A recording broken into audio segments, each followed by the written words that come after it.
ಬೇಸಿಗೆ ರಜೆ ಬರುತ್ತಿದೆ. ಮಕ್ಕಳನ್ನು ಬಿಸಿಲಿನ ತಾಪದಿಂದ ಕಾಪಾಡುವುದು ಹೇಗೆ ಎಂದು ಯೋಚಿಸುತ್ತಿದ್ದೀರಾ? ಹಾಗಾದರೆ ಈ ವಿಡಿಯೋವನ್ನು ಸ್ಕಿಪ್ ಮಾಡದೆ ಕೊನೆಯವರೆಗೂ ನೋಡಿ. ಮೊದಲನೆಯದಾಗಿ ಮಕ್ಕಳು ಹೈಡ್ರೇಟ್ ಆಗಿರುವಂತೆ ನೋಡಿಕೊಳ್ಳಿ. ಹೈಡ್ರೇಟ್ ಎಂದರೆ ಹೆಚ್ಚಿನ ನೀರಿನಾಂಶ ಇರುವಂತಹ ನಿಂಬೆ ರಸ ಇರಬಹುದು, ತೆಂಗಿನ ನೀರು ಮತ್ತು ಅತಿ ಹೆಚ್ಚು 2-3 ಲೀಟರ್ ನೀರನ್ನು ಮಕ್ಕಳಿಗೆ ಕುಡಿಯಿಸಿ. ಇದರಿಂದ ನಿರ್ಜಲೀಕರಣದ ಸಮಸ್ಯೆಯು ನಿವಾರಣೆಯಾಗುತ್ತದೆ. ಹೈಡ್ರೇಟ್ ಕಡಿಮೆ ಆಗುವುದರಿಂದ ಮಕ್ಕಳಲ್ಲಿ ತಲೆ ತಿರುಗುವಿಕೆ ಮತ್ತು ಹೃದಯಾಘಾತದಂತಹ ಸಮಸ್ಯೆಗಳನ್ನು ಎದುರಿಸಬೇಕಾಗುವುದು. ನೆಕ್ಸ್ಟ್, ಬೇಸಿಗೆಯಲ್ಲಿ ಮಕ್ಕಳ ಹೊರಾಂಗಣ ಚಟುವಟಿಕೆಯನ್ನು ಮಿತಗೊಳಿಸಿ. ಬೇಸಿಗೆಯ ಸಮಯದಲ್ಲಿ ಬೆಳಿಗ್ಗೆ 10 ರಿಂದ ಸಂಜೆ 5 ರವರೆಗೆ ಸೂರ್ಯನ ಕಿರಣಗಳು ಅತ್ಯಂತ ಕಠಿಣವಾಗಿರುತ್ತದೆ. ಸಂಜೆ 5 ಗಂಟೆಯ ನಂತರ ಹೊರಗೆ ಹೋಗಲು ಉತ್ತಮ ಸಮಯವಾಗಿರುತ್ತದೆ. ನೆಕ್ಸ್ಟ್, ಮಕ್ಕಳಿಗೆ ಸನ್ಸ್ಕ್ರೀಮನ್ನು ಹಚ್ಚಿ.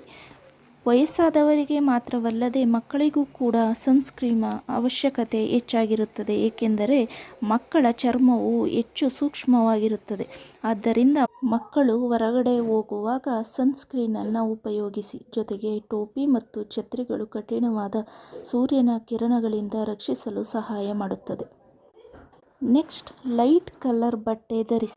ಬೇಸಿಗೆಯಲ್ಲಿ ಲೈಟ್ ಕಲರ್ ಬಟ್ಟೆಯು ಅತಿ ಹೆಚ್ಚಿನ ಶಾಖವನ್ನು ಹೀರುವುದಿಲ್ಲ. ಇದರಿಂದ ದೇಹವು ಹೆಚ್ಚು ಬಿಸಿಲಿನ ಶಾಖದಿಂದ ಬಳಲುವುದನ್ನು ತಡೆಯುತ್ತದೆ. ಆದ್ದರಿಂದ ತಿಳಿ ಬಣ್ಣದ ಕಾಟನ್ ಬಟ್ಟೆಯನ್ನು ಧರಿಸಿ. ಇದರಿಂದ ಕಡಿಮೆ ಶಾಖವನ್ನು ಹೀರಿಕೊಳ್ಳುತ್ತದೆ. ನೆಕ್ಸ್ಟ್, ಆರೋಗ್ಯಕರ ಆಹಾರ. ಕೊಬ್ಬಿನ ಮತ್ತು ಹುರಿದ ಆಹಾರವನ್ನು ಮಕ್ಕಳಿಗೆ ಬೇಸಿಗೆ ಸಮಯದಲ್ಲಿ ನೀಡುವುದರಿಂದ ಅತಿಸಾರ ಮತ್ತು ವಾಂತಿಯಂತಹ ಸಮಸ್ಯೆಗಳು ಕಾಡಬಹುದು. ಆದ್ದರಿಂದ ಬೇಸಿಗೆ ಸಮಯದಲ್ಲಿ ತಾಜಾ ಮತ್ತು ಹಸಿರು ಹಣ್ಣುಗಳು ಮತ್ತು ತರಕಾರಿಯನ್ನು ಆದಷ್ಟು ನೀಡಿ. ಇದರಿಂದ ಮಕ್ಕಳಲ್ಲಿ ರೋಗನಿರೋಧಕ ಶಕ್ತಿಯನ್ನು ಹೆಚ್ಚಿಸಬಹುದು. ಈ ವಿಡಿಯೋ ಇಷ್ಟವಾದಲ್ಲಿ ಪಕ್ಕದಲ್ಲಿರುವ ಬೆಲ್ ಐಕಾನನ್ನು ಪ್ರೆಸ್ ಮಾಡಿ. ಇದರಿಂದ ಮುಂದೆ ಅಪ್ಲೋಡ್ ಮಾಡುವ ನಮ್ಮ ಎಲ್ಲ ವಿಡಿಯೋಗಳು ನಿಮಗೆ ಬಂದು ತಲುಪುತ್ತವೆ. ಧನ್ಯವಾದಗಳು.